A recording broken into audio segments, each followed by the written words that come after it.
Hey everyone, it's Tobes, and welcome to your second monitor. Today is the next video in our series of Spider-Man Commander deck techs. Spider-Man has a huge number of legendary creatures, so I wanted to showcase some of the coolest commander options among them. I'm releasing a new Spider-Man Commander deck every Thursday through mid-November when the Avatar set drops, in addition to my usual Monday Commander deck tech videos. So if you have a request for a specific Spider-Man Commander you'd like to see me build, or a way you'd like to see me build them, let me know in the comments below. As you see, today, our commander is SP//DR, piloted by Peni. After losing her superhero father in an explosion, 9-year-old genius Penny Parker was the only person able to pilot his mech suit. A bite from the radioactive spider within the suit created a psychic link with Penny, and she became New York's protector. Now a teenager, Penny fights crime as Spider, which I can only assume is pronounced just like it's spelled. So before we get into the deck tech, let's go over my deck building template. I like to build around my commander. I want to show off why they're cool and why I put them in the command zone. So I put about 30 cards toward my game plan. It's what I want to do at the table and how I try to win. 30 more cards go into these three categories of support: card advantage like draw spells, acceleration like ramp, and interaction, which is usually some kind of spot removal or multi-target spot removal. I also use mass removal in the form of board wipes, wraths. Usually one or two of those. Sometimes I'll do more if it would play into my game plan. Sometimes I don't do any, just depending. But I almost always keep a floor of 38 lands so that I make sure I can hit my land drops and cast my spells. So let's talk about our commander. Spider, piloted by Peni, is a 4/4 legendary artifact spider hero for 3, a white, and a blue. They have vigilance, and it says when Spider enters, put a +1/+1 counter on target creature, and whenever a modified creature you control deals combat damage to a player, draw a card. So modification is a creature that has equipment attached to it, no matter who owns it, counters on it, no matter what kind or what effect put them there, or auras you control. So if you have a creature that only has an aura attached to it and someone else controls it, it doesn't actually count as modified. But otherwise, it is. So I really like this character. Although she still has her aunt and uncle, she grew up isolated, her only real connection with the spider in her suit. When she learns of the Spider-Verse, Penny is thrilled, and her bravery and adaptability prove her to be a fierce teammate and a reliable ally. Joining her fellow spider people ends her isolation, and she thrives, supporting her new alternate universe friends as much with her cheerful and bubbly optimism as with her technical skills and combat prowess. That's why Penny cares about all of our modified creatures. She's part of a team. Even when it was just her and her spider fighting crime in the suit of her late father, Penny knew it doesn't matter if you can do it by yourself. You don't have to. You can let the people you take care of you too. When our friends matter to us, our vulnerability is our strength, and we are, all of us, stronger together. Our deck shows how true that is. While it might be easier to build this as a counters deck, I wanted our creatures to feel Penny's gregarious encouragement in the form of auras. Between pump and protection, evasion and duplication, Penny and her peeps become untouchable heroes that swing in to score us cards every time they hit. But our commander is too clever for only a single shot of value. Penny and her spider are a duo after all. So our auras are rewarded when they're cast and when they hit the battlefield. And we have ways to recur lost cards and double dip on our triggers. All the while, we're growing our gang with tokens and even recruiting enemy creatures to our side, making sure Penny's never on her own again. As she says in the first Spider-Verse movie, it's nice to know we're not alone. You'll enjoy this deck if you like Voltron and go-wide strategies equally, or if you just like seeing your creatures get stronger in more ways than just numbers. So, as usual, I have this Moxfield list linked in the video's description. At the bottom of it, there is a considering section, cards that didn't make the cut because I wanted to keep my deck at a certain budget. If you have a bigger budget or a smaller one, there are a lot of good options for you to check out there, so I can encourage you to do so. So let's get into our game plan. The biggest part of our game plan is our modifications. These are cards that we use to qualify our creatures for Penny's trigger, which is to say, making our creatures modified. We have a lot of different themes in this, and they will overlap with our later parts of our game plan, but we'll start by talking about these. Aqueous Form is a single blue for an aura enchantment that enchants a creature, and it says enchanted creature can't be blocked, and when it attacks, scry 1. So that attack trigger lets us scry, and then if it hits, which it probably will because it can't be blocked, we're going to be able to get the card that we scried to the top, or get whatever card we had under that because we scried ours to the bottom. Aqueous Form is great, and this is an unlikely benefit, but it is a little on theme with our commander. This doesn't say enchant creature you control. If we really wanted to make a deal with another opponent and give them an unblockable creature, we're allowed to. We can put it on their creature. That creature won't count as modified for them because we control this aura, unless of course they have auras of their own or equipment or counters on that creature. But in any case, Peni doesn't give them the ability to draw cards off of being modified anyway. So it's just nice to note the few auras we have in this deck that say enchant creature or enchant permanent rather than enchant creature or permanent you control, because we can use those in a political way if we so choose. Next up we have Optimistic Scavenger.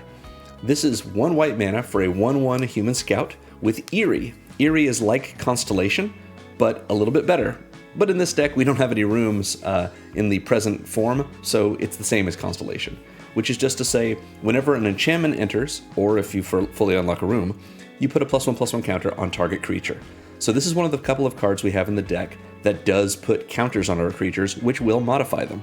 So if we play any of our enchantments, Optimistic Scavenger is going to be able to put a counter on itself, on our commander, or on any one of our other creatures. And now it's a little bit bigger, and it counts as modified for Peni's purposes. I should also mention, it does not say put a +1/+1 counter on target creature you control. So again, this is a little bit more of a safe way of being a little political. Like, look, I'm about to play a couple of enchantments because that's what my deck does. Are you, opponent A, willing to agree not to come after me or to give me something I want if I put these counters on your creatures? Maybe you go after opponent B instead? That seems pretty good.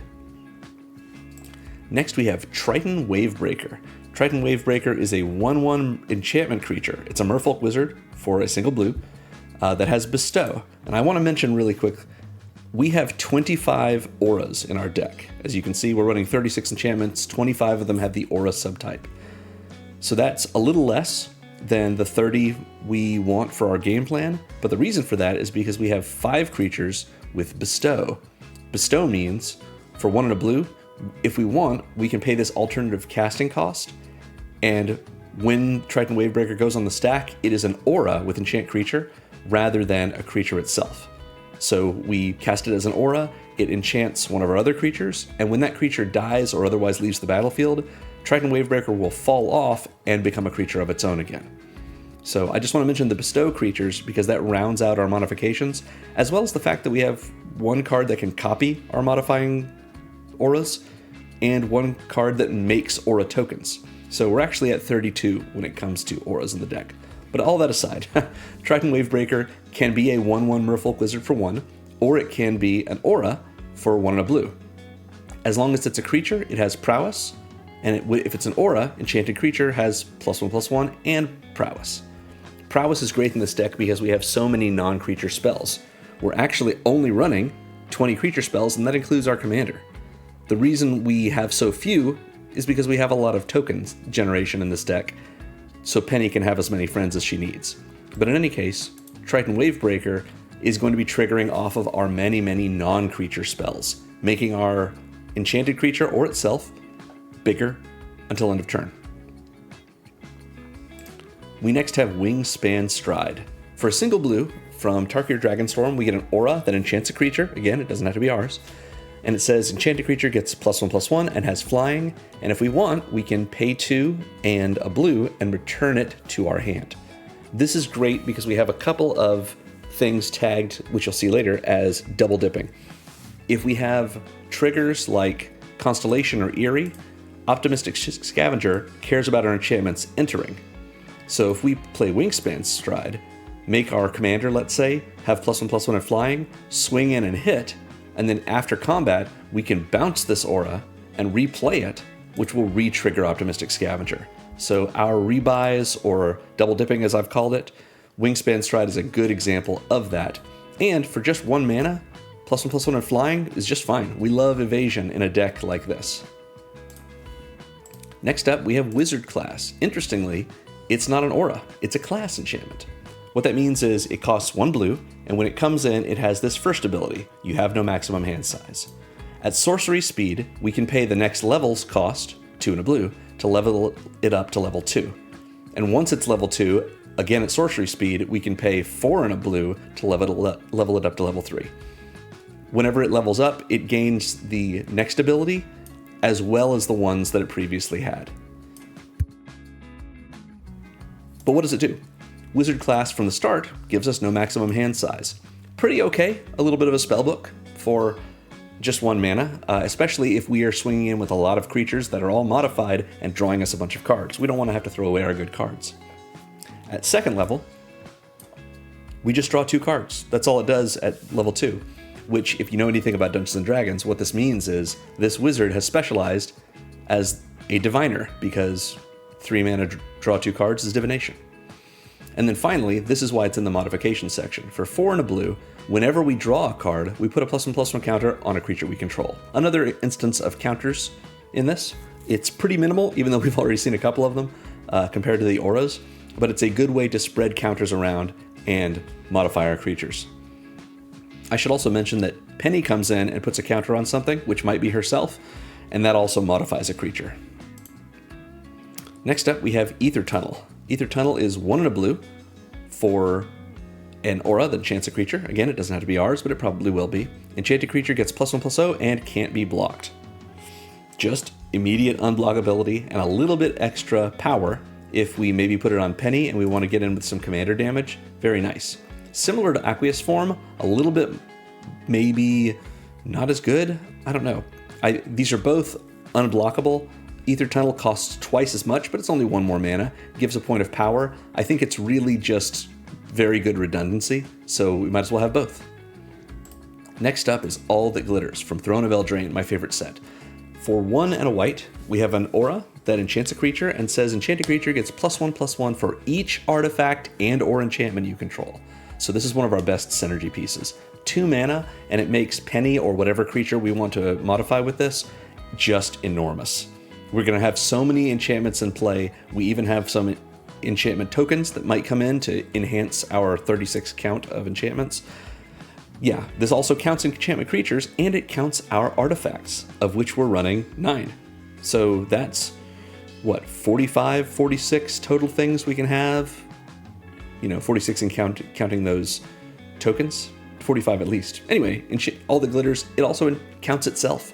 So at the very least, it's giving +1/+1, but making it something very big. A big creature in Commander sometimes kind of has virtual evasion because, maybe you swing with your creature, especially if it's not your commander and they're having to worry about commander damage, and you say, all right, I'm swinging with my 9/9. Our opponent might say, well, I'd rather not lose my creatures. I have 40 life, so yeah, I'll take 9. That's 9 free damage. And we didn't have to risk our creature in the process. It's only going to get bigger. Yeah.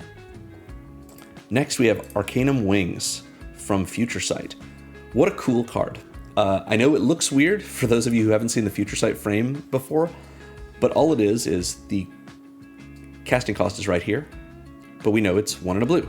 This is just an aura with enchant creature that gives that creature flying, but it also has Aura Swap, which I believe is the only card in the game that has this.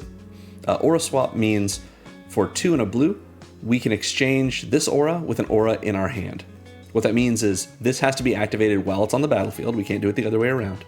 But once we've enchanted, let's say our commander, with Arcanum Wings, if we have a larger or more relevant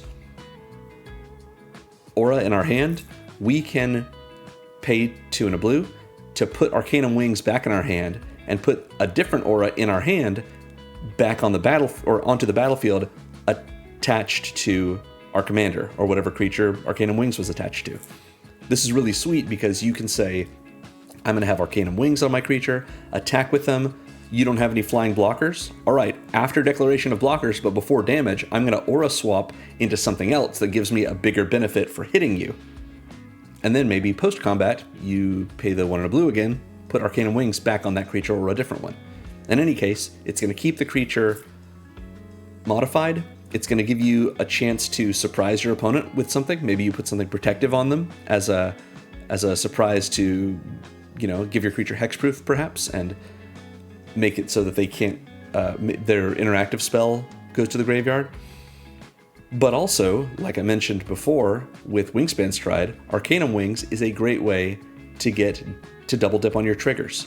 So Arcanum Wings is not, when you use Aura Swap, you're not casting the spell, but things like Eerie and Constellation only care about enchantments entering, and whatever aura you've swapped with Arcanum Wings is entering the battlefield, just like Arcanum Wings is leaving, so you'll get to trigger that again. Next we have Flicker Form, which is one of my favorite protective spells in this deck. It is a 1 and a white enchantment. It's an aura, enchants a creature, of course. And it doesn't really give them any kind of like boosts or pumps, but we do have cards like All That Glitters, of course, that will count it because it's an enchantment to make our creature bigger as well. What Flicker Form does do is it lets us pay 2 and double white to slow flicker our creature that it's attached to and all auras attached to it.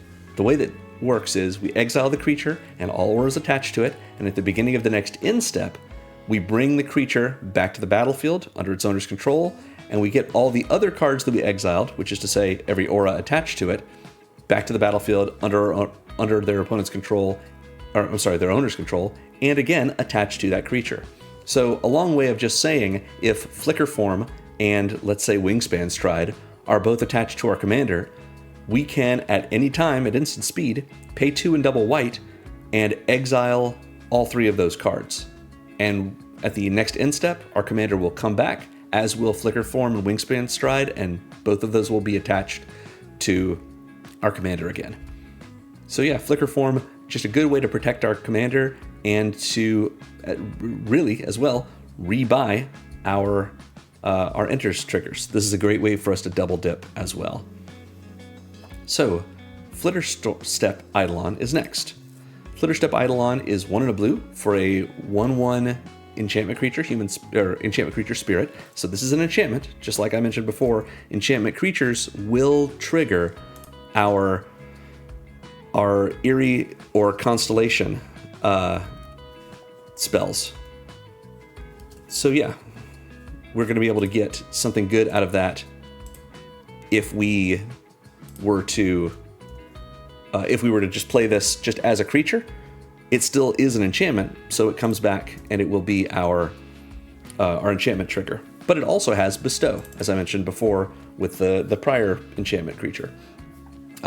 This is a large Bestow cost, 5 and a blue, but it does give a pretty good ability, which is +1/+1 and can't be blocked. I think we've seen that already, in fact.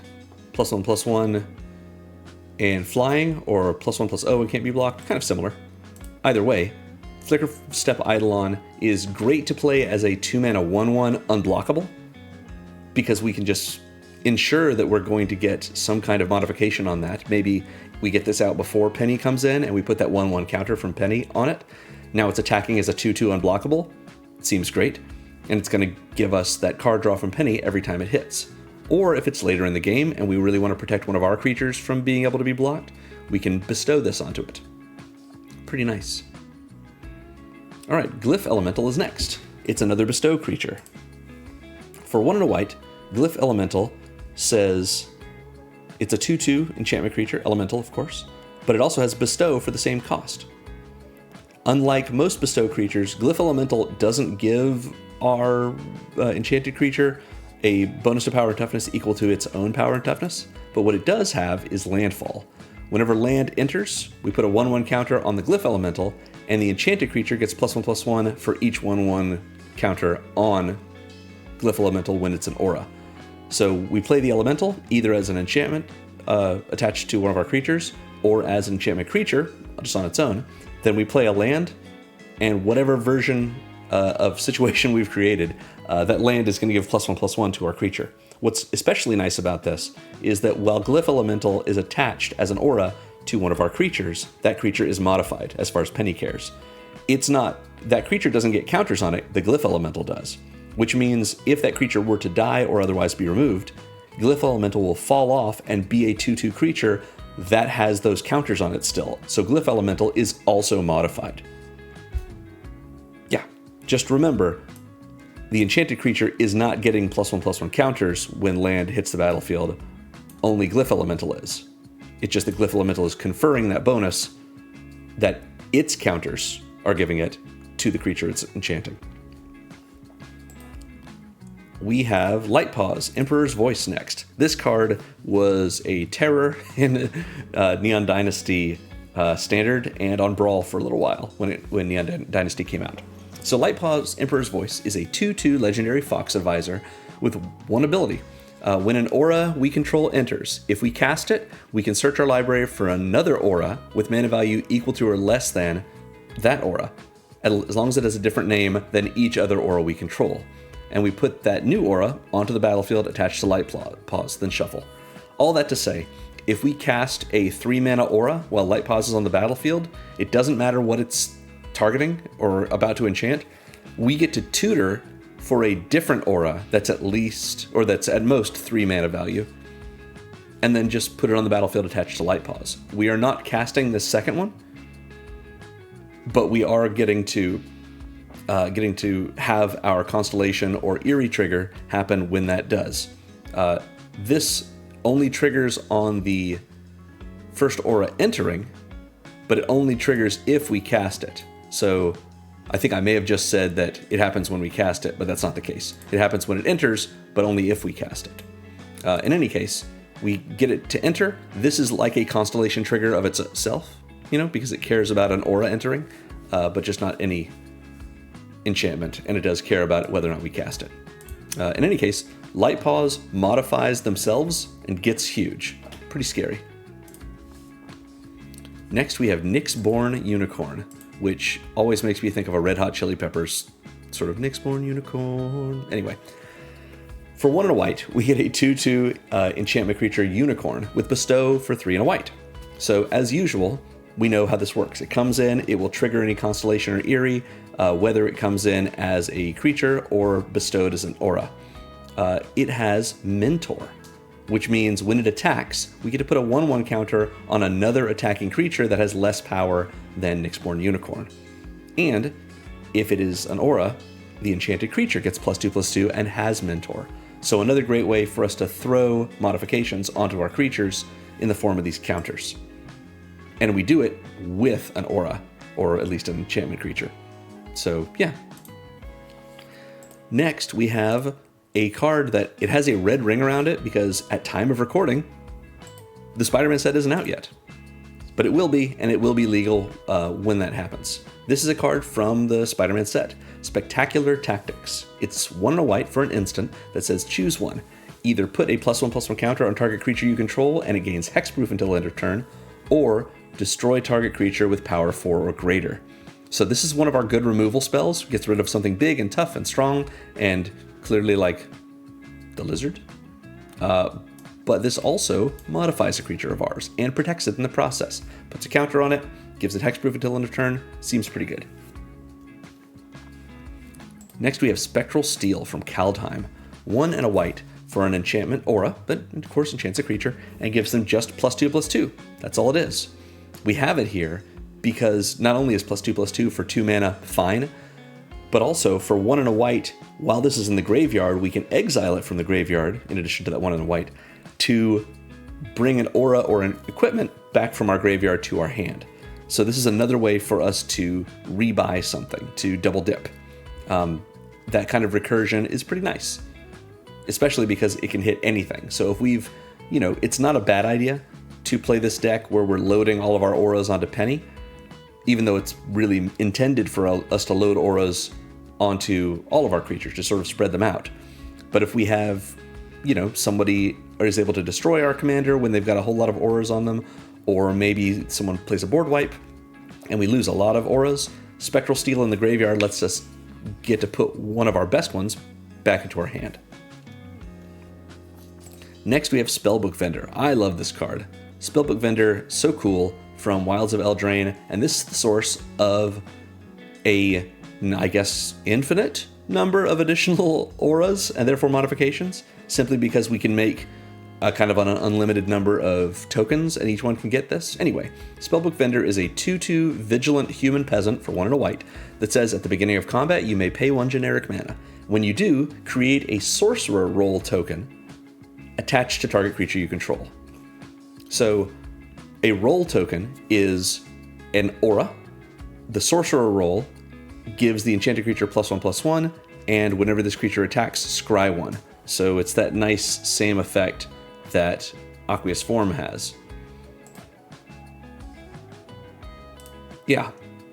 So this is only going to trigger at the start of our combat, and we can only do it on one creature per turn, but this essentially says while this creature's in play, go ahead and modify a creature for 1 generic mana at the start of every combat. The one thing that's worth noting is that role tokens have a special rule.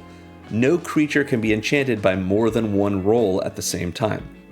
So if we have only, one other creature besides Spellbook Vendor, or even if all we have is Spellbook Vendor, and they already have a sorcerer role on them, when this ability triggers, we can pay it, and we can put a second sorcerer role on that creature, but then we have to choose one of those roles to be sacrificed to go to the graveyard. So yeah, we can't put more roles, we can't retain more roles on a creature than just the one, but we sure can put one on each of our creatures, once per start of combat. So I really like Spellbook Vendor. This was my promo rare at the Wilds of Eldraine pre-release, so yeah, did well for me. Next we have Spirit Mantle. A little bit of a continued theme here. Spirit Mantle is 1 and a white for an aura that enchants a creature, gives them +1/+1, and protection from creatures. Protection is an older mechanic, but it still shows up sometimes. What it means is a few things. People use the acronym DEBT, D-E-B-T, to represent the things that protection means that the creature with protection or the permanent with protection cannot have happen to them. So a creature with protection can't be damaged, enchanted or equipped, blocked, or targeted by anything that it has protection from. And this creature has protection from creatures. Because that means it can't be blocked by creatures, Spirit Mantle makes a creature unblockable. So we're going to swing in, we've got +1/+1, we can't be blocked, that's great. If we don't want to attack with it, we have protection from creatures, so when we block, it won't be damaged by those creatures. Yeah. And of course it can't be targeted by any kind of effects that arise from creatures. Like if somebody tries to have a spell, do a bite effect, like this creature deals damage to its power equal to its power to a creature that we control. Well, it's that creature dealing the damage, and this creature has protection from creatures.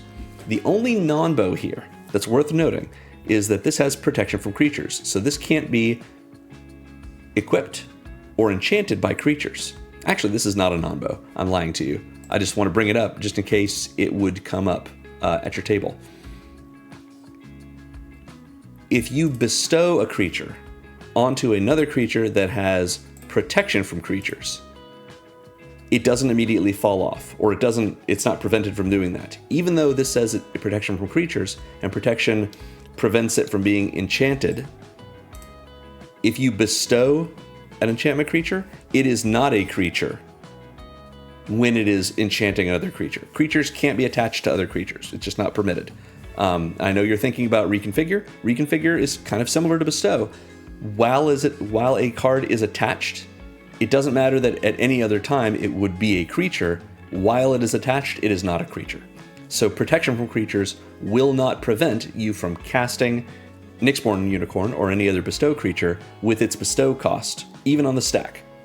It's an aura on the stack. That aura is targeting the creature that has protection from creatures, so it's not protected from an aura, because while it's an aura, Nyxborn Unicorn is not a creature. So yeah, worth recognizing. Next is Staggering Insight. This was a horror during the Theros Beyond Death standard. For 1 and a blue, we have an aura that enchants a creature. It says enchanted creature gets +1/+1, has lifelink, and whenever this creature deals combat damage to a player, draw a card. So we've got a little curiosity, we've got lifelink. It's a good way for us to gain life in this deck. And of course, we've got the +1/+1, which helps out a lot. Just 2 mana for quite a bit of things, and it doubles up on Peni's trigger. Or if we don't have Peni on the battlefield yet, it's giving us card draw anyway. Next is one of our removal spells. I really like this card from Modern Horizons 3. Amphibian Downpour is a an aura with flash, so we can cast it at instant speed. It costs 2 and a blue, and it says enchanted creature loses all abilities and is a blue frog creature with base power and toughness 1/1. So we take someone's creature, maybe their commander, take away all of its abilities, take away all of its power and toughness except for that 1/1, take away its creature types. It's just a blue frog. And I guess we take away its colors if that's relevant to them. What's great about Amphibian Downpour is not just that we can just neutralize a creature at flash speed with an aura that will stick around until they either remove the aura or get that creature out from under it, but also Amphibian Downpour has Storm, which means when we cast it, we make a copy of it while it's still on the stack for every other spell that's been cast before at this turn. It doesn't mean only spells we've cast either. So if we're on our opponent's turn and they've got their commander out, they've cast an equipment and attached it, they've got they cast another creature, maybe they cast an overrun, that equipment, that other creature, and that overrun are spells that they've already cast this turn. So let's say they say, I want to move to combat, and we could say, okay, well, we're going to flash an Amphibian Downpour, and since you cast 3 spells this turn, we're going to make 3 copies of it, and we get 4 Amphibian Downpours. Each one can target the same creature, but they don't have to. They can target different creatures. They don't even have to target creatures that the same player owns. There's not a lot of reasons we might do this, although we could, I suppose, put this on one of our creatures, maybe one of our tokens that's already swung in, and it's post blocks, and we've got a couple of spells we've cast, so we want to, I don't know, make some of our tokens modified after blockers. That's a possibility, but generally we use this as a removal spell. Even though that doesn't actually remove the creature, it gets them out of our way and makes them so that they're less threatening. So yeah, love Amphibian Downpour. Next we have another bestow creature. Eidolon of Countless Battles. Actually, it may be Eidolon. I've just learned Eidolon so long ago and it's sort of gotten into me. So correct me in the comments if I am wrong. I think it's Eidolon, but I think it's Eidolon, but I keep saying Eidolon. Let me know. Anyway, for 1 and double white, we get an enchantment creature spirit with no power and toughness, just a 0/0, but it gets +1/+1 for each creature we control and +1/+1 for each aura we control, which means it is a creature, so if it's the only thing on the battlefield, it's a 1/1 because it gets +1/+1 for itself. But we can bestow it for a single generic mana more, 2 and double white, and it becomes an aura, so it will give the enchanted creature that same amount of bonus. So at the very least, we're paying 4 and it's making it +1/+1. That's not ideal, except that it's making it +2/+2 because it is an enchantment and it's on a creature. So that's +2/+2 on its own. That for 4 is not that great, but it will scale up very quickly in this deck. Next we have, ooh, what a cool card, Ifara's Enlightenment. Remember Ifara, we're going to see her again. This is from Born of the Gods. It's 1, a white, and a blue for an aura that enchants a creature. When it enters, we put a 1/1 counter on that creature, and it gives that creature has flying. In addition, whenever a creature we control enters, we may bounce Ifara's Enlightenment to our hand. So that means we're paying 3 mana to give a creature a counter, and as long as Ifara's Enlightenment is on it, that creature has flying. And then when we have another creature come in, we can double dip. We bounce our aura. The creature that Ifara's Enlightenment was on is still modified with this counter, it just no longer has flying. But then we can replay Ifara's Enlightenment, and if we want, put it back on the same creature. Now it has a second 1/1 counter, and flying again. Or we put it on something else if we want to make sure that that other something else remains modified and has flying. And that may be the case because we only bounce it when we have a creature enter. So maybe that creature has entered and we want to go ahead and modify it right away. Ifara's Enlightenment is really great, especially because you can just keep putting it back onto the battlefield, triggering more Eerie and Constellation triggers, and continually pumping up the same creature if we want, and giving it evasion, or doing it to multiple different creatures. Just a lot of flexibility here. Next, I had never seen this card before I started building this deck, and it just seems so cool. Infiltrator's Mage Mark is an aura with enchant creature for 2 and a blue that says creatures you control that are enchanted get +1/+1 and can be blocked except by creatures with Defender. Now, can't be blocked except by creatures with Defender. is not the same as can't be blocked. But in a lot of commander pods, it really is. There are people who play cards with Defender. People might play a Wall of Blossoms or something like that. But we're not so scared of those because we have either other versions of Evasion or, more importantly, things that pump up our team. Counters or other auras that are doing it. But what's really special about this, even if this, even if the Defender clause matters, most of the time it won't, and we're going to be making not the enchanted creature unblockable, but the enchanted creature and all other creatures we have that are enchanted. All of our creatures that have any kind of enchantment on them, any kind of aura, all of them are getting +1/+1 and this conditional unblockability. So Infiltrator's Mage Mark is affecting the whole board, including the creature that it's on, because this creature that it's on is enchanted. So +1/+1 and essentially unblockable to all of our enchanted creatures. Sign me up. Worth protecting, worth recurring. Next we have Mirror Maid. It's not an aura, but you'll see why it's here. For 1 and double blue, it's an enchantment that says we may have it enter the battlefield as a copy of an artifact or enchantment on the battlefield. Just any one of them. It doesn't even have to be ours. Maybe someone else is able to get their Soul Ring out early enough, and we say, we don't need so many auras, we need mana. We might want to copy that. Maybe someone's got a Spine of Ishsa, or someone has a Blightsteel Colossus. I don't know. Don't play with that guy who's running Blightsteel Colossus. This is not the deck for that pod. In any case, Mirror Maid is here to copy our enchantments, to copy our auras specifically. But it can copy any of our enchantments, some of which are very good choices for later. And some of our artifacts would be nice as well. So yeah, Mirror Maid, again, Throne of Eldraine, here to do well for us. And beautiful Volkenbaga art. Next, this is so cool, from, what is this, Lorwyn? No, this is Shadowmoor, I'm sorry. We're going back to Lorwyn next year, so get excited. But for now, we have a card from Shadowmoor called Steel of the Godhead. 2 and a hybrid white-blue mana, so we can pay this for 2 generic and either a white or a blue, which essentially in this deck means 3 generic mana. We have an aura with Enchant Creature that says as long as Enchanted Creature is white, it gets +1/+1 and has lifelink. And as long as Enchanted Creature is blue, it gets +1/+1 and can't be blocked. So this is another gives unblockable enchantment, but it also gives lifelink if the creature is white. It gives +2/+2. Yeah, I just think about this card as being something we put on our commander. So if it's on a white creature, that creature just has +1/+1 and lifelink. If it's on a blue creature, +1/+1 and unblockable. And if it's on a white and blue creature, like our commander, it gets both of these, +2/+2, lifelink, and unblockable. And of course, Peni has vigilance, so we're doing well on that as well. Next, we have Timely Ward, another great protection aura.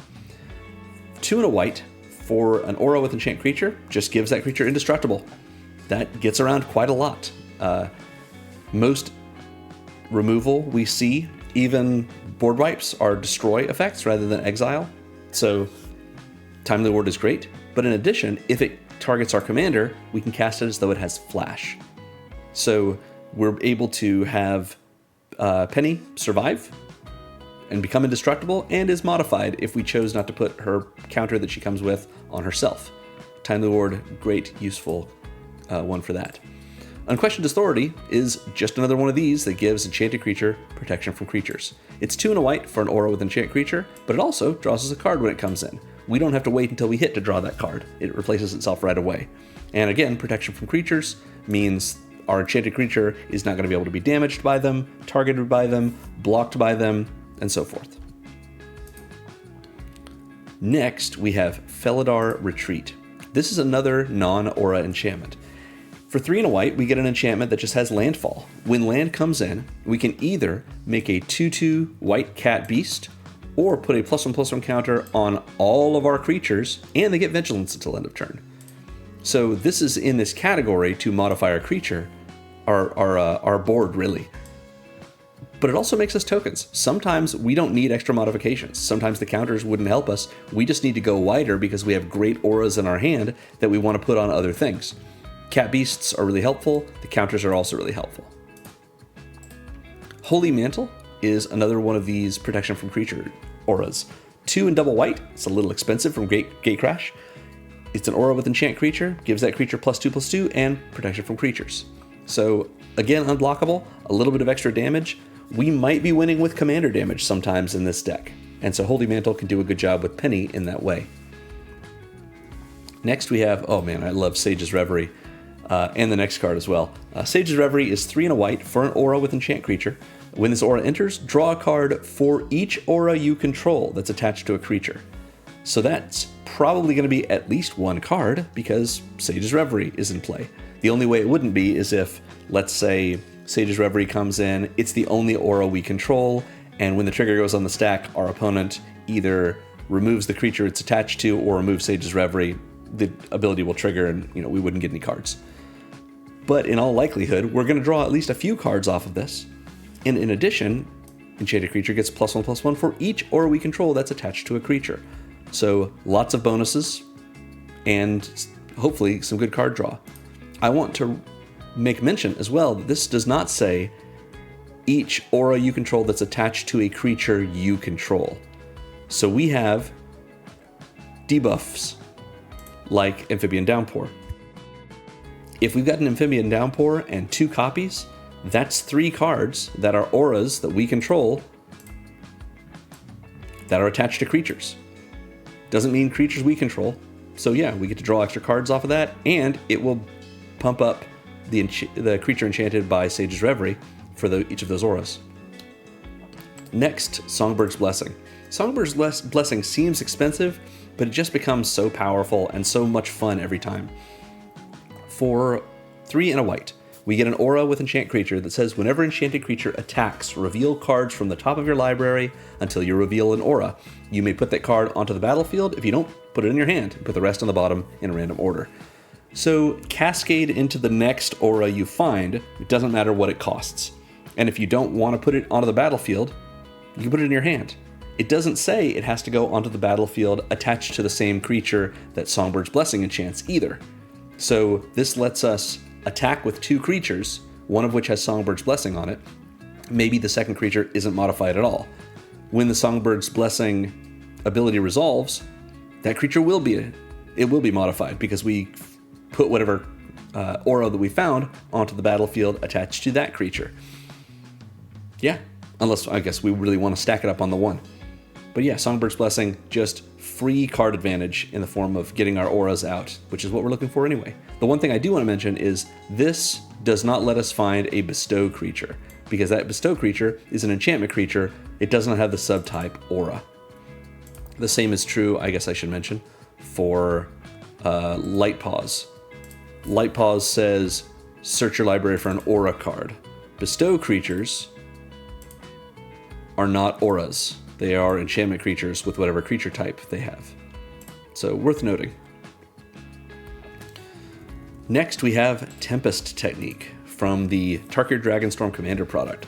3 and a white for an aura with enchant creature we control, so it has to be our creatures, and it gives those creatures +1/+1 for each enchantment we control. So it's not quite the same thing as All That Glitters, because All That Glitters also considers our artifacts. But in our deck, most of what we have is enchantments anyway, so it's very good. But just like Amphibian Downpour, Tempest Technique has Storm. So if we've cast anything before this, or our opponents have, no, this doesn't have Flash, so we have to have this happening on our turn. But once we cast it, if we've cast, let's say, 2 other spells, we can have 3 instances of Tempest Technique, 2 copies on the original, hit the battlefield enchanting our creatures. If we want, we can have that all on the same creature. So we have 3 copies of Tempest Technique on that creature. All of them are seeing each other. So each one is giving +3/+3 because it sees itself and the other 2 copies, which is a total of +9/+9, which maybe wins the game. Just 1 card. Next, I'm so excited. I really think this card is so cool, and I'm just delighted to have put it in the deck. If you look at the considering section at the bottom of the Moxfield page, as I mentioned before, there is a wealth of other cards that you can try putting in this. One of the things I tried putting in more of into this deck are control magics. just things that steal creatures from your opponents. Not my favorite thing to do in Magic, but just fun ways to do it in this, because if you have a control magic on your creature or on an opponent's creature, you now control it, and it's enchanted by an aura you control. So it works for Peni. The only one I kept in here was Fealty to the Realm, which is just, God, it's a lot of fun. So Fealty to the Realm is an aura with enchant creature. It's very relevant that it can enchant someone else's creature. It says when this aura enters, you become the monarch. Now, what is the monarch? It's a great mechanic in Commander that just means this. It's 2 rules. While you're the monarch, when you get to the end step, you draw a card. Just a free card at your end step if you are the monarch. And if you take combat damage from any of your opponent's creatures, they become the monarch. So the monarchy moves around the table, and it comes with a free card draw at the end of your turn if you get to protect your monarchy. So it encourages people to interact with each other and to attack, and it gives a little card draw. What's great about this is the monarch controls enchanted creature. Now, Fealty to the Realm does not give the enchanted creature haste, which means if we cast it on our turn, which we will, we're going to steal someone's creature, become the monarch, and then we can't attack with that creature this turn. But we will draw a card, in all likelihood, because that creature is probably going to remain in play while we are, at least until the end of our end step. So we'll draw a card off our monarchy.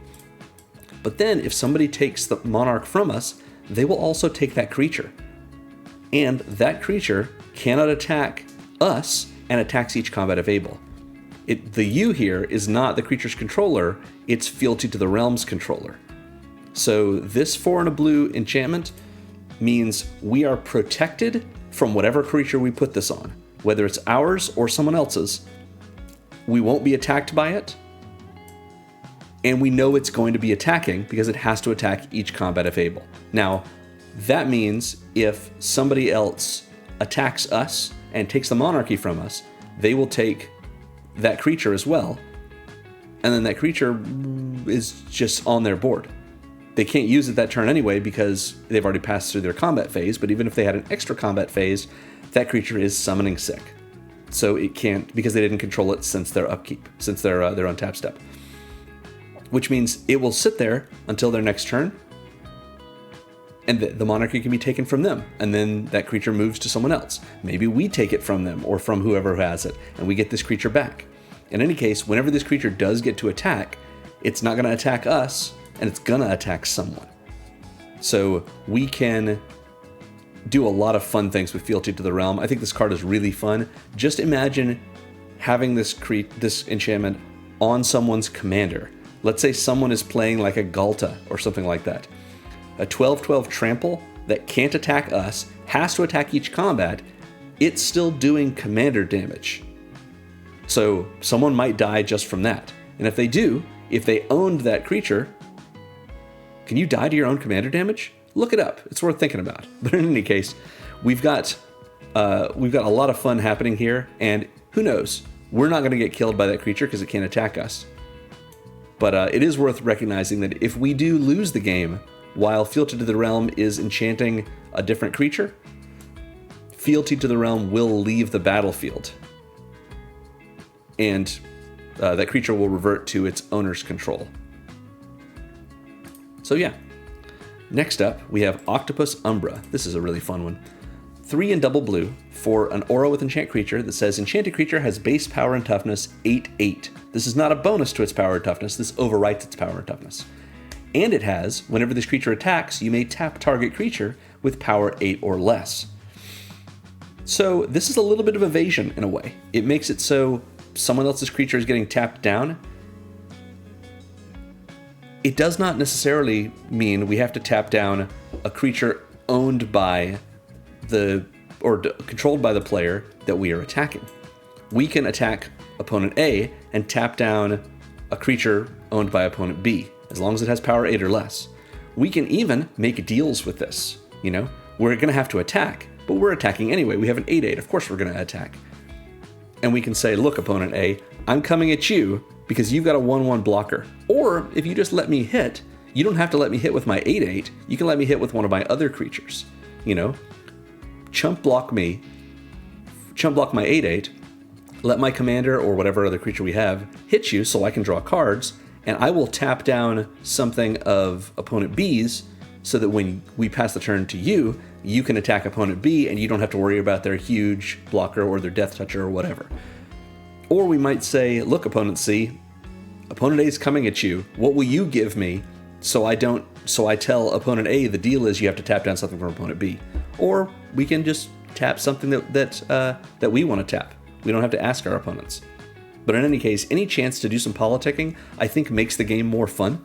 And like seeing people, stick to their deals or break their deals, that's a good time. In addition to all of that, Octopus Umbra has Umbra Armor. This used to be called Totem Armor. We call it Umbra Armor now. It means if the enchanted creature would be destroyed, instead we take all the damage off of it and destroy this aura. So this aura just pops if the creature would be destroyed. That means if someone uses a Wrath effect on it that doesn't exile, a Destroy Wrath, a spell like Murder or Doomblade, or if they just do a whole bunch of damage to it in combat or through direct damage, anytime it would be destroyed, we have a replacement effect that destroys the aura instead and also removes all damage from it. So that's relevant if the Destroy effect is just like a kill spell that doesn't do damage, but this also happens to have damage, because someone might follow it up with like, Lightning Bolt.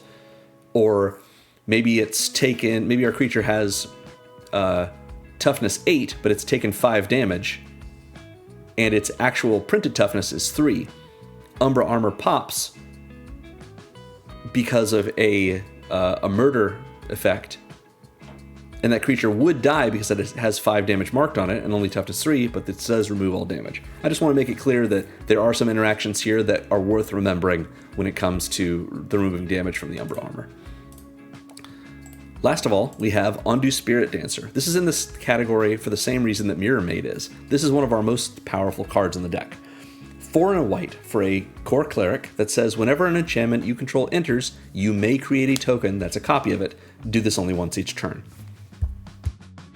That doesn't mean this only triggers once each turn. It just means that whenever we have an enchantment come in, if we make a copy of it, we don't get to make another copy of something else the same turn. But we might do that on the 3rd enchantment that enters. So we don't have to worry about sequencing our enchantment spells each turn to be that our best one that we want to copy has to come first. It's just that we don't get to make copies more than once each turn. We do get the trigger. That's also relevant because it says once each turn. It doesn't say on each of your turns. So for auras that we have that have flash, like Amphibian Downpour, we'll be able to make an extra copy of Amphibian Downpour, assuming Ondu Spirit Dancer is on the battlefield at the time. This is great because it lets us double dip yet again. We can cast our Tempest Technique, of course, that's another Storm card. Let's say we cast Songbird's Blessing. Ondu Spirit Dancer's on the battlefield, we make a second Songbird's Blessing, put it on a different creature, or put it on the same creature, and we get double triggers when that creature attacks. We're putting our eggs in one basket. It's not really what Peni is trying to do. Peni wants to spread it around, but you do you. You're the one piloting the deck. She's just piloting Spider. So that covers our game plan of modifications. Let's look at the next part of our game plan, which is Constellation. Now, not all of these cards here are actual Constellation cards. I just grouped them together. Some of them are Constellation cards in that they are enters triggers, like Optimistic Scavenger. Some of them are cast triggers, like Core Spirit Dancer, which we'll talk about now. It's a 7-to-5 split. I just use Constellation to cover, this is whenever we have enchantments coming in somehow, whether we're casting them or not. So as I said, Optimistic Scavenger puts counters on our creatures when we have enchantments enter, and that's a little bit of extra modification. Core Spirit Dancer is 1 and a white for an 0/2 core wizard, it's our next core, that gets +2/+2 for each aura attached to it. And whenever we cast an aura spell, we may draw a card. So this is one of our enchantresses. We only have a couple of them. Whenever we cast an aura, we draw a card. So it doesn't work on every enchantment, but we are drawing extra cards for a lot of spells. Like I mentioned, 25 aura spells, plus spells we can cast as auras in the form of bestow creatures. And we could use Mirror Maid to copy one of them if we wanted. All of those are drawing us cards, and any aura we put on the core Spirit Dancer is going to give the Spirit Dancer +2/+2 in addition to whatever the aura is giving. So very nice to see this friend. We've seen Light Paws. It cares about our auras entering the battlefield. If we cast them, goes and tutors for another aura. Entity Tracker is another Duskmourn card. For 2 and a blue, we get a 2/3 Human Scout with Flash, so we can flash this in on our opponent's turn, or maybe our opponent to the right's end step if we want. That has Eerie. Whenever an enchantment we control enters, or whenever we fully unlock a room, if you want to put rooms in this deck, there are some good ones, draw a card. So another chance for us to draw cards as an Enchantress type effect. Next we have our battle for the deck. This is Evasion of Theros. 2 and a white. That says, when this siege enters, search your library for an aura, god, or demigod card. Reveal it, put it in your hand, and shuffle. So it's essentially drawing us a card. I don't think we have gods or demigods. Oh no, we do have one god in this deck. But I don't think it counts. The reason we have a god in this deck is because on the other side of Evasion of Theros is Ifara Ever Sheltering. So I'll talk about her in just a moment, but let's first talk about how battles work. What this does is you cast it for 2 and a white. It is not an enchantment, it's a battle. It comes in and you choose an opponent who will protect it. It has 4 defense counters on it. That opponent can, when we attack, we can attack one of our opponents' planeswalkers, or we can attack Evasion of Theros with our creatures. The opponent who's protecting Evasion of Theros can block us when we attack it, the same way they could block if we attacked them. But if they choose not to, or if we can get through that, as long as we can, with combat damage, reduce the defense counters on Evasion of Theros to 0, what will happen is we will exile Invasion of Theros, and then we may cast it transformed, and it's free. When we do, we get Ifara Ever Sheltering, which is a legendary enchantment creature god. Ifara has she's a 4/4 with lifelink and indestructible, as long as we control at least 3 other enchantments. We probably will, in all likelihood, especially because it comes in and it tutors for an aura. So we're probably going to get an aura off of this, of course, since we don't have any gods or demigods we can get, since Ifara is the only god in the deck. When she's in here, as long as we have the 3 other enchantments, she's got lifelink and indestructible. So a 4/4 lifelink indestructible, pretty good. And she's an enchantress herself, because whenever an enchantment we control enters, besides her, draw a card. Yeah, I think this is really fun. We have a little bit of a quest to go save one of our friends, and we come back with a very powerful friend. Sounds very much like a Spider-Man story. Now we have Lightpaw's friend, I think. Friend? Emperor's Voice, Imperial Advisor? I don't know the lore behind these two. Let me know in the comments if you know about this Modern Horizons 3 addition to Kamigawa. Pearl Ear Imperial Advisor is a 3/4 legendary fox advisor with lifelink for 1 and double white. 3/4 for 3, pretty good. Lifelink, even better. But also gives all of our enchantment spells affinity for auras, which means every aura we have makes all of our enchantments cost a single generic mana less while Pearl Ear is in play.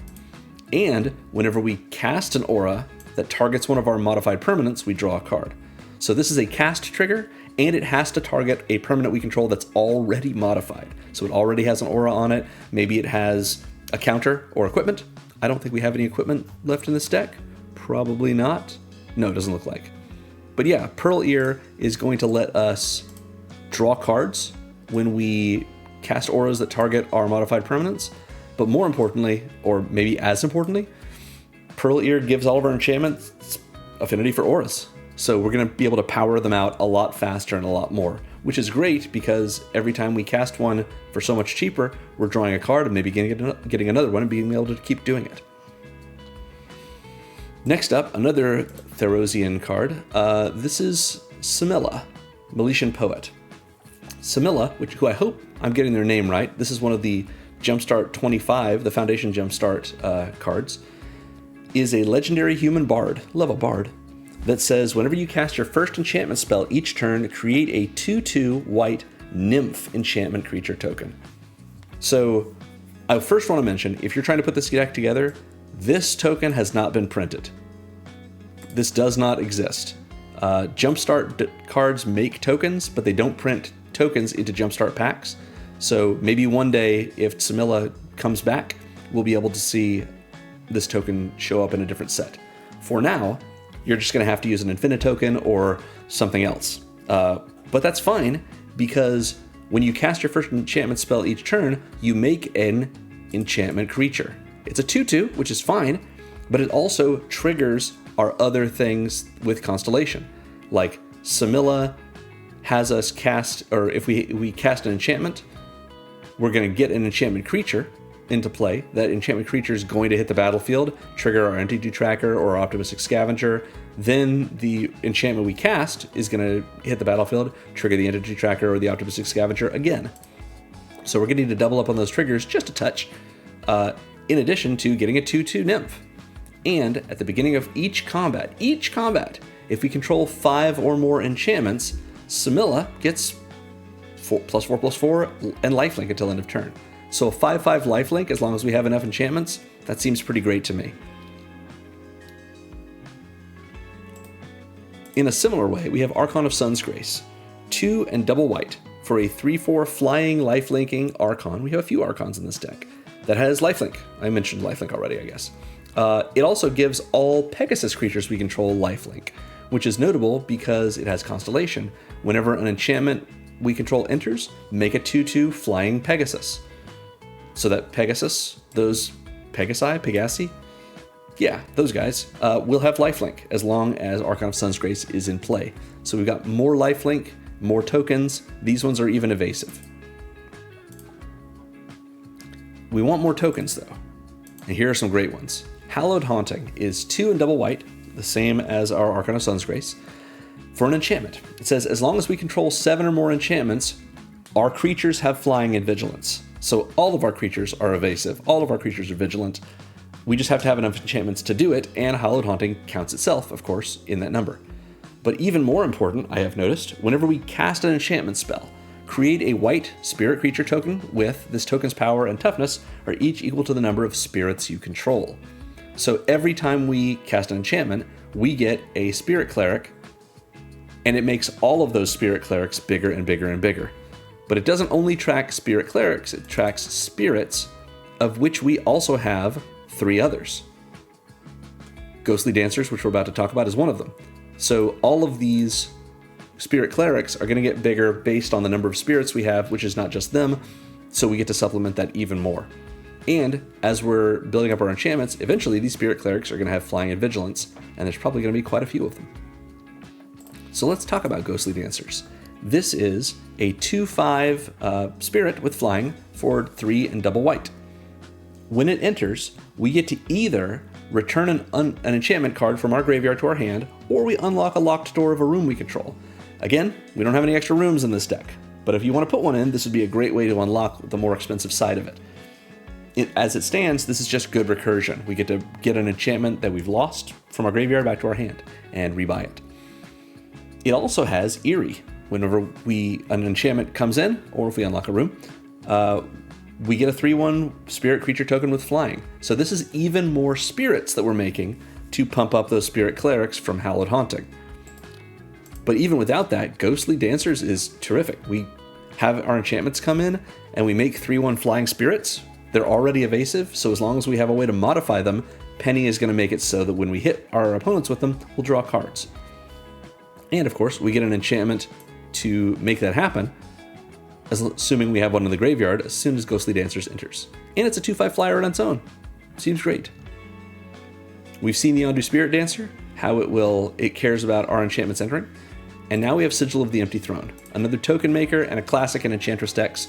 3 and double white for an enchantment that says whenever you cast an enchantment, make a 4/4 angel with flying. Doesn't have vigilance, but doesn't really need it.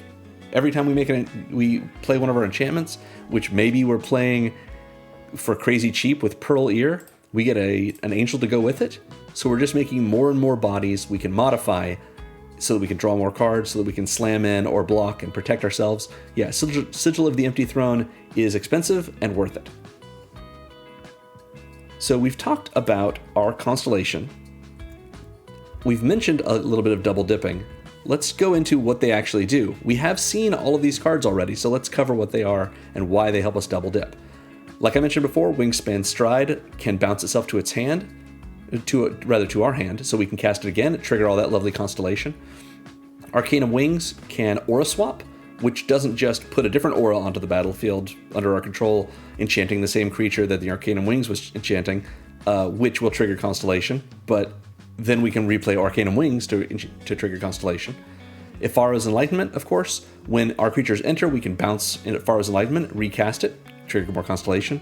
Mirror Maid and Ondu Spirit Dancer make copies of our enchantments, so we will do more Constellation triggers that way. Obviously, all of this works for the actual Constellation or area mechanic, not for any of our triggers that trigger off of us casting spells, or even Light Pause, which cares about an aura entering if we cast it, unless, of course, it is these four.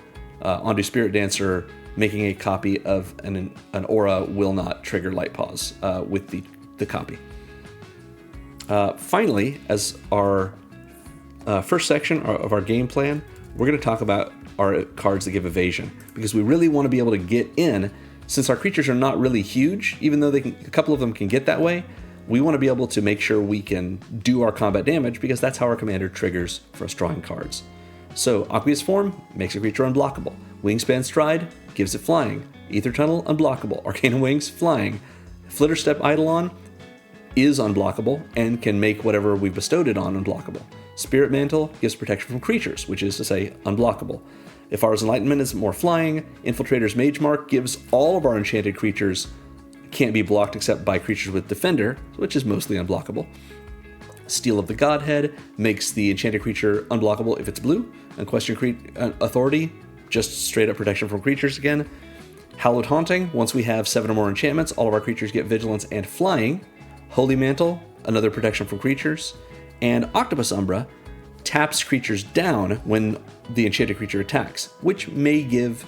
It's not going to make them unblockable, but if that's the only creature that our opponent has or is willing to block with, then they don't have any blockers, so that's evasive.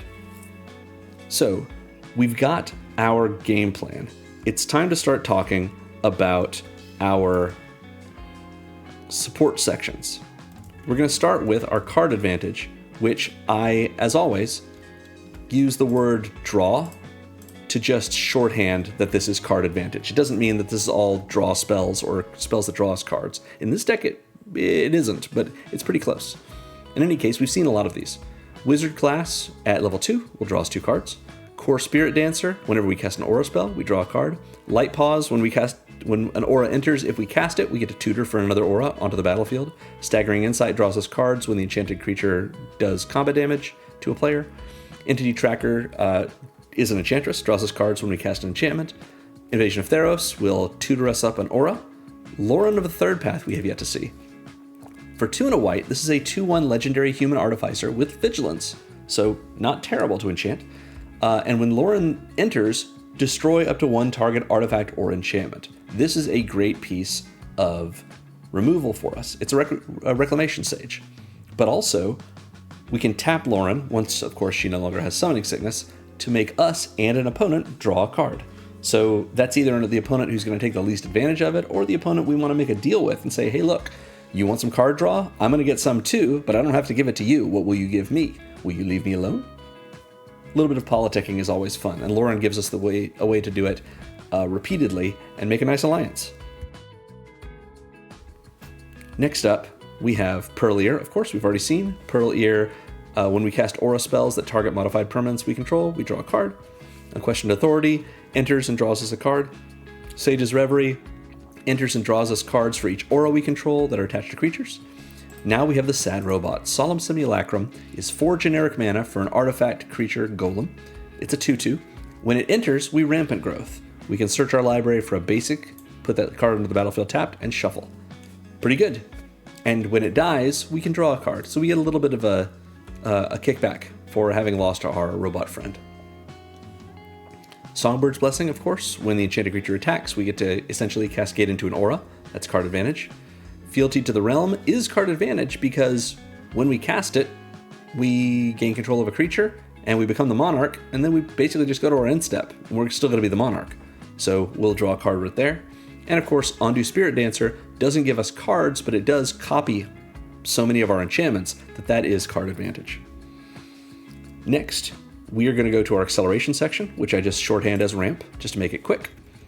And to make it quick, we're just going to comment on Soul Ring. It costs 1, it taps for 2, put it in your commander deck. It's best there. Arcane Signet costs 2 and taps for 1 of any color in our commander's color identity. So it's a 2-mana rock. It makes the colors we need. We want it. Azorius Signet does something kind of similar, except that for 2 mana, 2 generic, it requires us to pay 1 and tap it, but we make 2 mana. So it filters. That means it can't make mana on its own. We need mana in order to activate it, but it doesn't make less mana than the number of permanents we tapped. So yeah, Azorius Signet's worth putting in here. Similarly, I'm going to just skip to Talisman of Progress. This is 2 mana, and it makes generic mana, or colorless mana, I should say. It doesn't need mana to activate it, and it can just make mana on its own. But if we want to make colored mana, it will deal 1 damage to us. That is not terrible. We have several sources of life gain in this deck, and even if we didn't, 1 damage to fix our mana, probably worth it. And if we don't need it for colored mana, we don't have to use it for it. Talisman of Progress is very nice. We also have this Inquisitive Glimmer. This is a white and a blue for a 2/3 enchantment creature Fox Glimmer. This is another enchantment, but it's, I think, the only enchantment creature we have in the deck that doesn't have Bestow. I may be wrong about that. Not counting, I guess, Ifara. In any case, this is a 2/3 for 2. That's already all right. It also says enchantment spells we cast cost 1 generic less to cast, and it costs 1 less to unlock things, which we're not going to be doing. But this, of all the cards we could have put in here that have this ability, I thought that Inquisitive Glimmer was the most interesting and the most fun, and also the cutest. Look at this little fox friend. It's a glimmer of hope. That's where Peni comes in. So this is helping us ramp into our enchantments, or accelerate into them, I should say. Next, we have the medallions, Pearl and Sapphire. They both cost 2 generic. They're both artifacts, and they both discount a color, discount the cost of a color of spells. Pearl Medallion means white spells cost 1 generic less to cast. Sapphire makes blue spells cost 1 generic less to cast. We have a lot more white spells in this deck than blue, but it's nice to be able to double up on both of these, especially since our commander is blue. So it's worth also remembering that these discount these colored spells, but not their colored mana costs. So neither of these cards, for example, will make Inquisitive Glimmer cost less, because it's not discounting the white mana or the blue mana, it's discounting the generic mana costs of white or blue spells. Next, we have Decanter of Endless Water, one of my favorite manoliths. For 3 generic, we get an artifact that taps for 1 mana of any color, but it also says you have no maximum hand size, the same way that Wizard class gives us that. Sometimes we're going to have a lot of cards in our hand. We don't want to get rid of them. Our Decanter means we don't have to. Thanks, Baldur's Gate. And then we've seen these last 2. Pearl Ear gives our enchantment spells affinity for auras, which is going to accelerate us, and Solemn Simulacrum rampant growths us when it comes in. So that covers our acceleration. Let's look at interaction, which again, I just shorthand as removal. We'll talk about Swift Configuration first. This is 1 generic mana for an aura with flash that enchants a creature or a vehicle, and it makes enchanted permanent a vehicle artifact with crew 5, and it loses all of their card types. What that means is we put this on one of our opponent's creatures at flash speed, of course. So, of course, if Undo Spirit Dancer is out and we haven't cast any other flash enchantments like Amphibious Downpour, we can get 2 of these. But in any case, we flash it onto our opponent's creature, and that creature is now a vehicle. It's an artifact. They have to crew it, and it's crew 5 in order for that creature to become a creature again, because while it's not crewed, it's just an artifact. And so what's nice about Swift Reconfiguration is we can use this when an opponent attacks with a big creature, assuming it doesn't have like a scary attack trigger. It's already attacking. We flash this in, we enchant it, it's now a vehicle. That vehicle is not a creature, so therefore it's not attacking, so it just is removed from combat, and we've saved ourselves from it. Swift Reconfiguration is really fun. We also have some of the best removal spells, Swords to Plowshares and Path to Exile. These are the same card with one difference. They both cost 1 white, they both are instants, and they both exile target creature. And they both give a kickback to the creature's controller. Swords to Plowshares will let that controller gain life equal to the exiled creature's power. Path to Exile will let that controller rampant growth. Search for a basic, put it on the battlefield tapped, and shuffle. Both are excellent. I put them in basically all of my white decks. Yeah. Next is Witness Protection. God, I love this card. From Streets of New Capenna originally, but reprinted in Foundations. For a single blue mana, we have an aura that enchants a creature. It's going to be one of our opponent's creatures. Enchanted creature loses all abilities and is a green and white citizen with base power and toughness 1/1, named Legitimate Business Person. There are plenty of, ichthyomorphosis or other kinds of cards like this that just take away a creature's abilities and make it a 1/1, but none of them rename it Legitimate Business Person. That's very funny. Let's use this card. So yeah, Witness Protection, again, sort of like Amphibian Downpour, does not get rid of the card, but it does make it a 1/1 with no abilities, other than the ability to be snazzy and have a snazzy name.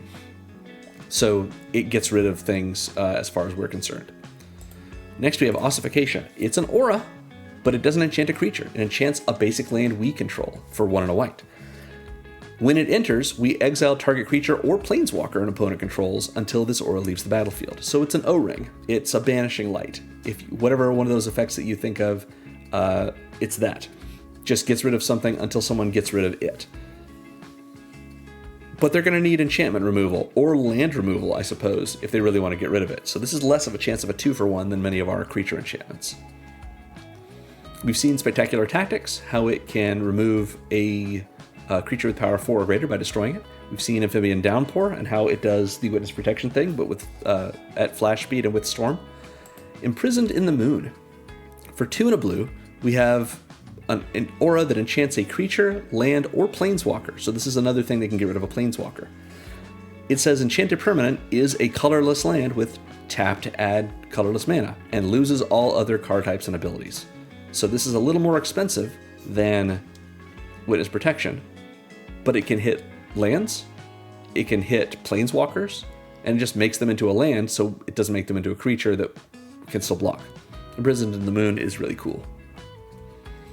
We've seen Lauren, and how Lauren will blow up an artifact or an enchantment when she enters, and Fealty to the Realm is removal in the sense that we don't have to worry about that creature that we enchant ever again. Sometimes it's going to work for us, but even when it doesn't, it can't attack us. And it won't block us because it attacks each combat if able. I guess it could have vigilance, that's true. But generally, this is pretty solid as a powerful card, and the removal aspect can't be discounted. Finally, for our support section, we are running 1 Wrath in this deck. It is Winds of Wrath. Winds of Wrath is 3 and double white for a sorcery. Destroy all creatures that aren't enchanted. They can't be regenerated. So it's just a little bit of an upgrade to make Wrath of God a little more specific. We want to make sure that our creatures that are modified with auras before we cast this, if we can help it. Sometimes you just got to wipe the board and lose some of your creatures, but in all likelihood, we're going to be able to keep more creatures than most of our opponents. Winds of Wrath is our choice for this deck. So we've seen our support sections. Let's look at what supplements our game plan. These are things that are a little bit less central to the game plan, but are still important. We're going to start with our protection section. Flickerform protects our creatures because it can exile them for 2 and double white, along with all auras that are attached to them, including itself. So we can dodge removal, we can dodge board wipes because this is a slow flicker, it doesn't come back until the end step. Spectacular Tactics protects our creatures because it can put a counter on one of them and give them hexproof until end of turn. Spirit Mantle, of course, gives protection from creatures. Timely Ward gives Indestructible. Umbra Mystic we haven't seen yet. I really like this one.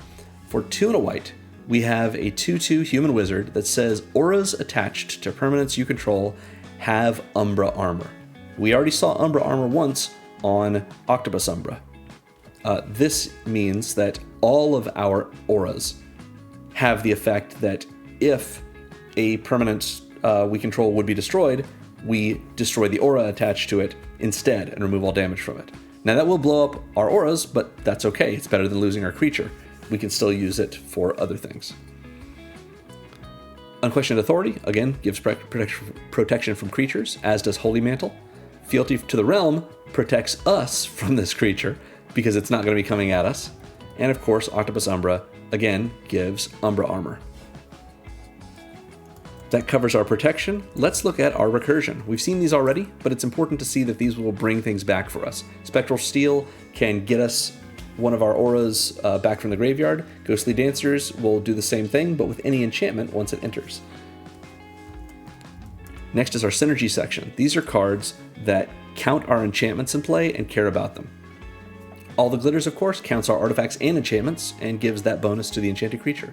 Core Spirit Dancer counts the number of auras attached to it and gets +2/+2 for each of them. Eidolon of Countless Battles, even though it's countless, it is counting the number of creatures and auras we control and gives either itself or the enchanted creature that bonus to its power and toughness. Ifara only gets lifelink and indestructible if we have at least 3 other enchantments. Mirror Maid is synergistic because it can copy anything. It's the one in here that isn't counting anything. Smella counts the number of enchantments we have at the beginning of combat so that it can maybe get that +4/+4 in lifelink until end of turn. Hallowed Haunting counts the number of enchantments we have because if we have 7 or more, including itself, all of our creatures get flying and vigilance. And it does synergize with our spirits because the spirit cleric tokens it makes have power and toughness equal to the total number of spirits we have. And finally, Tempest Technique, very much like all that glitters, gives the enchanted creature +1/+1 for each enchantment we control. So that's our synergy section. Let's look at the tokens that this deck makes. We've seen all of these already, but we'll go through them. Smilla gives us 2/2 white nymph enchantment creature tokens each time we cast our first enchantment spell each turn. Archon of Sun's Grace has Constellation, make a 2/2 Flying Pegasus. Felidar Retreat, Landfall, make a 2/2 Cat Beast. Hallowed Haunting, whenever we cast an enchantment, we get that Spirit Cleric token with power and toughness equal to the number of spirits we control. Ghostly Dancers, or whenever an enchantment enters, or we unlock a room fully, we get a 3/1 Flying Spirit. And Sigil of the Empty Throne, whenever we cast an enchantment, we get a 4/4 Flying Angel. So these are our tokens. We have one more section, and it covers fealty to the realm. Now, why did I look at this and call it theft? Because like I mentioned, this is not the only control magic effect we have in our considering section at the bottom of the Moxfield page. So if you want to go a little bit more into that direction, because that's really fun and interesting, being able to say like, yeah, I have modified creatures, they're your creatures, modified by the effect that's making them mine. That seems like a lot of fun, and those are tagged theft in the considering section. Now, let's go over our land base, and then that'll do it for us. We're going to start with our basic lands. We are running 20 basics, and of course we're running Spider-Man basics. So 5 islands and 15 plains, just because we've got an awful lot of, we'll actually look at it, we've got an awful lot of white in our deck compared to blue, and it ends up working out that we probably should be running 16 plains and 4 islands, but I wanted to go a little bit, I always like to scoot things over by a card or two, just so we can make sure we hit our land drops for the colors we need to cast our commander. So that's fully a fifth of our deck is basic lands. We're not going to worry about hitting our land drops and making sure that we can get untapped mana that we need. We have one bounce land. It's the Azorius Chantry. Bounce lands are great in Commander, especially for the level of decks that I build. It comes in tapped, and when it enters, we have to bounce a land we control to its owner's hand. So that might be a basic. If this is the only thing we have in play, we have to bounce itself, so we don't want to do that. Unless we're really desperate, I guess, to get our landfall triggers for the 2 landfall cards that we have in this deck. But most importantly to note, Azorius Chantry taps for 2 colors of mana. For 2 mana, in fact. So if you're thinking about having like a basic in play, and then the Azorius Chantry comes in and bounces the basic, the next turn we can replay the basic, and now we have 3 mana available to us. 2 here and 1 here, over the course of 3 turns. So we're not behind on our mana, and we've gotten 3 land drops off of it. But we only have 2 lands in play. pretty nice. You just want to watch out with the bounce lands that you don't go, all right, turn 1, draw a card, play a basic, turn 2, draw a card, play a bounce land, bounce the basic, because at that point you still have 8 cards in the hand and you have to discard. Unless you're planning to, I don't know, Spectral Steel or otherwise recur a card, we're not needing to entomb things in this deck, especially not lands. Glacial Fortress is our check land. It is a conditional tap land. It will enter untapped if we control a plains or an island. It doesn't need to be a basic one, but I don't think we're running any typed non-basics in this deck just to keep our prices down, or our costs down. So generally, Glacial Fortress is going to come in untapped. If you wanted to upgrade this, you could make it into a Deserted Beach, which is the slow land from, Midnight Hunt, Crimson Vow era, because that will more consistently come in untapped than Glacial Fortress might. Next, we're running 2 filter lands. Skycloud Expanse is just the Azorius Signet on a land. You have to pay a mana into it in order to tap it, or pay a mana into it and tap it, but when you do, you make 2 mana, the same way that the Chancery does. So you're tapping probably 2 lands, and you're still getting 2 mana, so it works out. Mystic Gate is maybe a little better, because it taps for colorless on its own, but then if we pay mana into it, that mana has to be white or blue. It can't be colorless, or, it can't be colorless, but it will come out as 2 white, 2 blue, or 1 of each.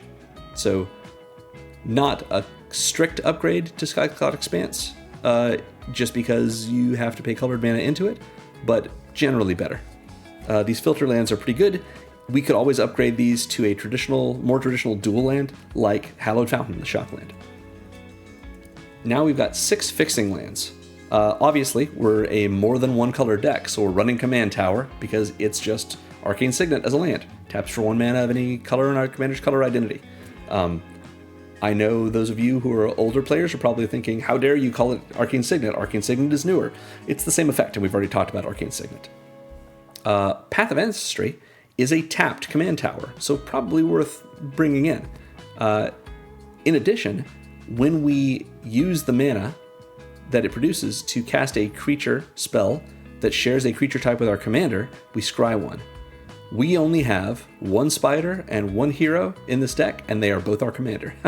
So Path of Ancestry is in this deck just to be an inexpensive second command tower that is a little bit slower, but it will let us scry every time we play our commander, even if that's only the once. Not terrible. We also run Temple of the False God. Some people don't like this land. I think it's great because it is a soul land. It's a soul ring on a land. It just only works if you have 4 or more other lands, which means it's not a soul ring early, but that doesn't mean it's not good. And we're not planning to end this game in the first 4 turns. I mean, we might be able to get our commander out that early, but yeah. And then we have 3 soft fetches. Broker's Hideout and Obscura Storefront in our deck are the same card. Both of them, when they enter the battlefield, we sacrifice them immediately, and we search for a basic plains or island, put it on the battlefield tapped, and then shuffle, and we gain a life, so a little free life gain. The only difference between these cards is that in other decks, Broker's Hideout could also find a forest, Obscura Storefront could also find a swamp. But for us, they're the same thing. They are immediate Evolving Wilds. And if you're the kind of person who wants to hold up your fetch lands, your soft fetches, in order to trigger landfall at a different time, you could just replace these with a Terramorphic Expanse or an actual Evolving Wilds, or maybe even Fabled Passage if you wanted to upgrade it. Finally, another fetch, in a way, is Myriad Landscape. It enters tapped, and it only taps for colorless mana. But we can also pay 2, tap, and sack it to find 2 basics that share a land type, so 2 plains or 2 islands, and then put them on the battlefield tapped and shuffle. This is very slow, but it is ramp, with the cost of inclusion very low, because it's just a land, the same as the cost of inclusion of Temple of the False God. So yeah, Myriad Landscape is very nice. We are running Adakar Wastes, which is a pain land, of course. It is an untapped dual land. It taps for either color we need. It can also tap for colorless mana. So this is the Talisman of Progress, but as a land. We've got plenty of life gain if we really need to counteract the damage to us, but generally we're probably going to just use this for colorless mana, and if we need the color fixing, it's worth the damage. I love the pathways. They're a little more expensive than most of the lands we run, but they're great. They are modal double-faced cards. The Hingegate pathway can come down untapped and tap for blue, or of course the Mistgate pathway can come down and tap. I'm sorry, the Hingegate pathway taps for white, the Mistgate pathway taps for blue, but we get to pick which one we want to be face up when we play it. And little trick with the pathways, if you have the Hingegate pathway out and you've got plenty of white mana and you happen to draw your Azorius Chancery, your bounce land, you could bounce the Hingegate pathway and then play it again as the Mistgate pathway. Little tricks. Next we have another tap land. It's Temple of Enlightenment. Comes in tapped. When it comes in, we scry one and it taps for white and blue. Just nice to have a little card selection sometimes. And if we wanted to upgrade this, we could make it a Meticulous Archive, which of course is the Azorius Surveil land. Finally, we have 5 utility lands. I put Demolition Field in most of my decks. It is a land that taps for colorless, or we can pay 2, tap, and sack it to destroy a non-basic our opponent controls. Now, I know a lot of people don't think that land destruction is okay, especially mass land destruction, but this is not massive. This just gets rid of one problem non-basic land that an opponent has. Like maybe they have, I don't know, a Glacial Chasm because they're that person. Maybe they're running a Maze of Ith, so we can't actually hit them. A Rogue's Passage, so they're definitely going to hit us. We want to get rid of the thing that's a problem, and then we replace it for them. They get to go search their library for a basic and put it on the battlefield untapped and shuffle. And then so do we. So neither of us are down a land, but somebody has their really annoying non-basic gone, and that's worth it. Hall of Heliod's Generosity, another kind of expensive non-basic for us. It's a legendary land that taps for colorless mana, and also says for 1 and a white and tap, we can put an enchantment card from our graveyard on top of our library. A little more recursion for us. Doesn't go right back to our hand, but if we need it back, we can get it back. We just have to draw it either next turn or when we attack and do combat damage to our opponent using Peni's trigger. We can draw it right away. Ishgard, the Holy See from the Final Fantasy set, is a town. It's a land that enters tapped and taps for white, but it's also got an adventure on it called Faith and Grief, which says return up to 2 target artifact and or enchantment cards from your graveyard to your hand. Again, a little more recursion. If you don't know how adventures work, the way this works is when this card's in your hand, you can either just play it as a land, which means it comes in tapped and it taps for white, or you can play it as Faith and Grief. And if you do, once Faith and Grief resolves, Ishgard will go into exile, and you can then play it from exile, as sort of as though it were in your hand. Ishgard, once it is in play, you can't cast the adventure from it. The adventure is just an extra mode you have while it's in your hand. So yeah, but if you cast Faith and Grief, and you haven't made your land drop after it resolves, you can then play Ishgard that same turn, and it'll come in tapped and later tap for white. We've got Reliquary Tower, because of course we need a situation where we have no maximum hand size, and at least it does still tap for mana, even though it is colorless. And we have Rogue's Passage, because we are an Auras deck that may be winning with commander damage, and sometimes we don't need to worry about the commander damage, we just want to make sure one of our modified creatures can still hit. So Rogue's Passage taps for colorless, or we can pay 4 and tap it to make one of our creatures unblockable until end of turn. A nice supplement for what we have already going on. And that about sums it up. Again, I'm going to be releasing new Spider-Man Commander decks every Thursday through mid-November when Avatar drops. So let me know in the comments if you'd like to see a specific commander or a way you'd like me to build that deck. Thanks for watching, everyone. Remember to like and subscribe, and most of all, remember that magic is fun. You should play more Magic.